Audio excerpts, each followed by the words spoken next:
Oke, ketika Anda sudah memilih untuk beriklan dengan soft selling ataupun hard selling, nah kita masuk ke dalam tahapan beriklan. Yang pertama, Anda harus membuat atau memilih satu kampanye ya, bisa dengan objektif klik to website, video views atau interaksi. Ingat, hanya satu kampanye. Oke.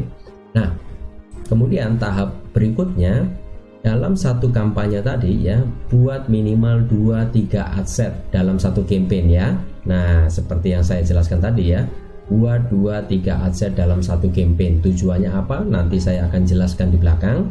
Nah, budget minimal itu per ad setnya itu 30.000 per ad set ya. Ini sudah sangat cukup untuk pemula begitu ya. Nah, ini adalah saran yang saya sarankan untuk ketika Anda belajar beriklan begitu. Nah, adset itu apa? Ya seperti teman-teman tahu ya, adset itu tempat kita mentarget sasaran daripada iklan kita ya. Seperti apa ya? Ketika kita sudah membuat kampanye ya, teman-teman bisa perhatikan di sini ada kampanye ya, ini ada posisi di set iklan atau adset. Nah, satu kampanye teman-teman bisa membuat banyak adset. Artinya sasaran dengan target orang-orang yang minatnya berbeda. Nah, contoh di adset pertama itu orang-orang yang suka dengan makanan begitu ya. Nah, kemudian adset yang kedua teman-teman bisa memilih orang-orang yang suka dengan dunia kecantikan seperti itu. Nah, adset ketiga dan yang lainnya teman-teman bisa meriset sesuai dengan target yang Anda inginkan begitu. Tujuannya adalah untuk kita melihat aset mana yang berhasil dan mana yang tidak ya. Nah, budget minimal itu 30.000 per adset ya. Bisa Anda naikkan, bisa Anda turunkan, tapi kalau turunkan pasti minimal 20.000 ya. Tetapi ingat, semakin besar budget yang Anda miliki, itu semakin banyak juga jangkauan yang bisa Anda ambil. Oke. Nah, contohnya seperti ini supaya Anda lebih paham ya. Contoh campaign A ya, kita namakan campaign A atau kampanye A, bisa klik to website, bisa video views atau interaksi ya. Adset yang pertama ya, kita bisa mainkan lewat interest ya atau minat seperti tadi ya. Adset pertama itu minatnya A, B, C, D, E gitu. Adset kedua interestnya F, G, H, I, J ya. Adset 3 ya, itu interestnya K, L, M, N. Nah, ini kan udah beda-beda minatnya. Ingat, materi iklan baik ads copy, foto atau video harus sama setiap adset ya, nggak boleh beda ya. Jadi sama, materi iklannya itu sama, videonya, gambarnya ataupun ads copy-nya ya, copywriting-nya itu harus sama ya. Itu kalau kita menggunakan interest. Tapi teman-teman juga bisa pakai adset melalui pekerjaan mereka ya. Jadi orang-orang yang bekerja sebagai apa gitu ya. Nah, itu juga teman-teman bisa pilih. Contohnya sama ya, dengan pekerjaan yang berbeda-beda. Kemudian materi iklannya juga harus sama setiap adset. Oke, kemudian langkah selanjutnya, jalankan iklan minimal 7 hari ya, jalankan iklan minimal 7 hari. Oke. Nah, langkah ke-8 ya, setelah iklan jalan 7 hari, cek laporan hasil iklan ya, mana adset yang dominan dari segi klik ya, komen, interaksi atau konversi ya. Jadi mana yang paling dominan, kliknya yang paling banyak yang adset yang mana, kemudian komennya atau interaksi, atau mungkin ada yang adset di mana teman-teman sudah mendapatkan penjualan begitu. Nah, itu kita bisa cek ya di hari ke-7. Kemudian setelah kita cek ya, nah ini teman-teman harus perhatikan ya, duplikat aset yang datanya dominan. Jadi yang dominan tadi ya, itu kita duplikat ya. Nanti caranya saya akan jelaskan ya. Kemudian tambahkan budget 50% dari budget sebelumnya. Jadi kalau tadi per adsetnya 30.000 ya, Anda tambahkan ya, mana adset yang dominan tadi itu kita tambahkan 50%-nya, jadi menjadi 45.000 gitu per hari ya.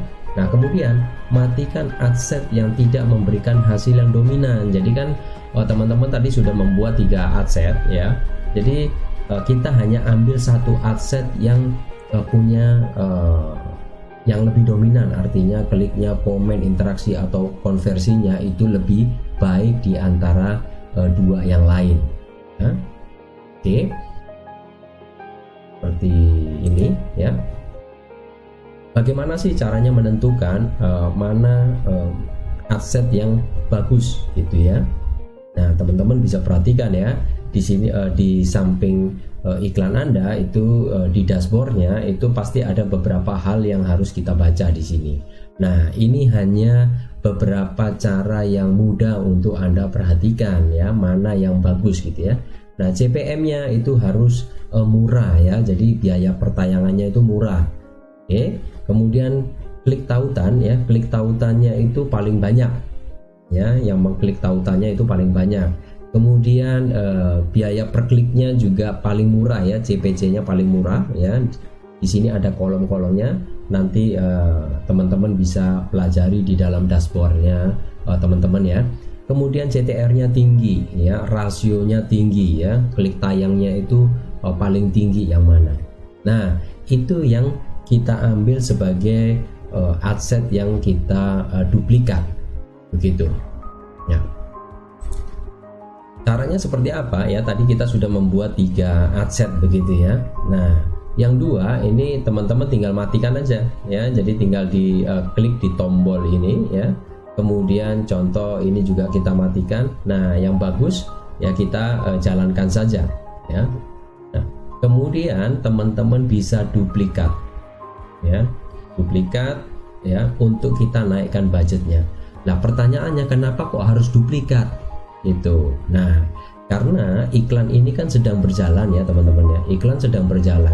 Kalau teman-teman langsung saja seperti ini, langsung ditambahkan, diedit, kemudian langsung dinaikkan angkanya dari 50.000 contoh dinaikkan menjadi 75.000, itu dalam beberapa hari ke depan itu akan berhenti dulu iklannya.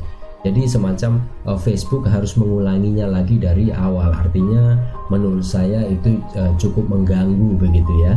Jadi biarkan saja itu berjalan, teman-teman bisa duplikat dan kemudian ditambahkan budgetnya ya. Tetapi kalau ada juga yang maunya nggak usah diduplikat ya, langsung saja budgetnya langsung dinaikin. Tadi adset yang bagus langsung dinaikin 50%, oke, nggak ada masalah, itu sah-sah aja ya.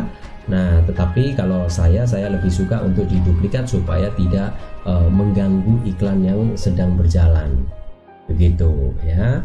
Jadi di sini ada tombol ada menu anggaran sini ya, kolom anggaran. Nah ini akan mati semua karena kita sudah matikan ya, kemudian ini juga dimatikan ya. Nah ini yang sedang berjalan itu kita tinggal klik tombol tanda pensil itu, kemudian kita langsung masukkan budgetnya menjadi naikkan 50% dari budget awal begitu ya. Nah ini sudah jelas di sini ya, duplikat adset yang datanya dominan plus tambahkan budget 50% dari budget sebelumnya ya, matikan adset yang tidak memberikan hasil yang dominan. Oke. Nah kemudian langkah yang ke-9 itu jalankan adset yang diduplikasi tadi ya, itu selama 7 hari, atau adset yang sudah ditambahkan tadi budgetnya 50% itu kita jalankan selama 7 hari ke depan ya. Tes apakah memberikan konversi atau penjualan. Nah, jadi kita jalankan lagi 7 hari dan kita akan melihat laporannya lagi gitu ya. Jika memberikan konversi atau penjualan, artinya itu winning campaign Anda ya, jadi itu artinya campaign yang menang gitu ya, campaign yang bagus ya. Pertahankan, jangan diedit lagi adsetnya ya, jadi jangan edit-edit. Yang ada Anda harus ikuti caranya tadi dari awal ya. Kita tidak perlu mengedit-edit adset, makanya kita perlu yang namanya split test tadi ya. dengan apa yang di split test itu adsetnya. Jadi mana yang hasilnya kurang baik itu kita matikan saja. Yang dari antara 3 itu mana yang terbaik itu yang kita scale up ya. Kita tambahkan budgetnya 50%. Jika memberikan konversi atau penjualan artinya itu winning campaign Anda. Jadi Anda sudah menemukan winning campaign. Jika tidak memberikan konversi atau penjualan ya teman-teman, coba interest yang lain atau gunakan ads copy, foto, video yang lebih menarik. Jadi kalau umpamanya tidak terjadi penjualan ya nggak ada masalah juga ya. Itu namanya split test ya. Kita coba ya apakah iklan kita berhasil atau tidak. Jadi tidak ada istilah boncos, yang ada adalah istilah kita investasi untuk mengetahui apakah iklan kita berjalan dengan baik gitu. Tetapi ini sangat jarang ya teman-teman ya, sangat jarang kalau teman-teman mengikuti langkah-langkahnya dari awal, ini sangat jarang ya. Nah, tetapi jika tidak memberikan konversi atau penjualan ya teman-teman bisa coba interest yang lain ya, atau gunakan copywriting yang lain, foto videonya cari yang lebih menarik ya. Nah, seperti itu.